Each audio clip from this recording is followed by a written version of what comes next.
آقا صاحب آپ سے سوال جو ہے وہ یہ ہے کہ بغیر وجہ کے منہ کے اندر مائع لیکوڈ چیزیں ڈالنا جی جو ہے وہ جائز ہے روزے میں؟ جی جائز ہے، کوئی شک نہیں ہے۔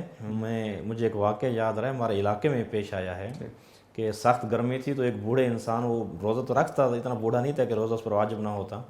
پکی عمر کا تھا، تو انہوں نے جو ہے دوپہر کو ٹھنڈا پانی منگوایا اور اسے جو ہے نا وہ منہ میں ڈالنا شروع کیا۔ اب وہ ایسا ایسا جو ہے نا انہوں نے بالآخر پی بھی لیا تھا۔ تو یہ بعض اوقات مقدمہ بنتا ہے کہ یعنی انسان روزے سے ہوتا ہے، جی مخصوصاً جب گرمی کی حالت میں وقت گزر رہا جی ہوتا ہے جی جی تو اگرچہ وہ منہ میں رکھ لے تو کبھی کبھی بے اختیار ہو جاتا ہے، بے اختیار بھی عرفی معنی میں، جی جی بالا دوسرے معنی میں تو جی عرض جی کیا کہ روزہ مشکل جی، نہیں تو لگتا۔ اسی لیے، اور جس طرح سید نے فرمایا ہے، اصل یہ جو گرمیوں کے روزے ہیں انہی کا ثواب تو زیادہ ہے، اور اسی لیے حضرت علی علیہ السلام فرماتے ہیں کہ مجھے گرمیوں کے روزے زیادہ پسند ہیں۔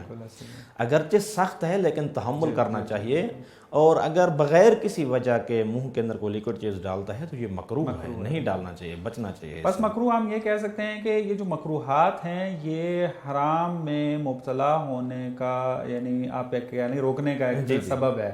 کہ لیکوڈ اگر منہ میں ڈالیں گے مکروہ قرار دے دیا، ناپسندیدہ، یعنی آپ اس سے بچیں۔ اور علت آپ نے ایک مختصر طور پہ اشارہ کیا اس کی طرف، کیونکہ انسان جب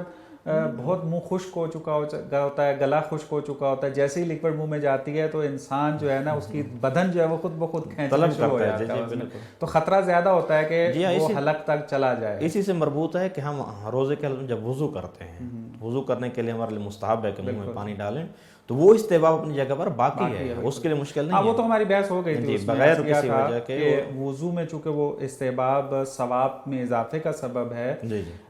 تو خداوند متعال نے جو ہے وہ منع قرار نہیں دیا۔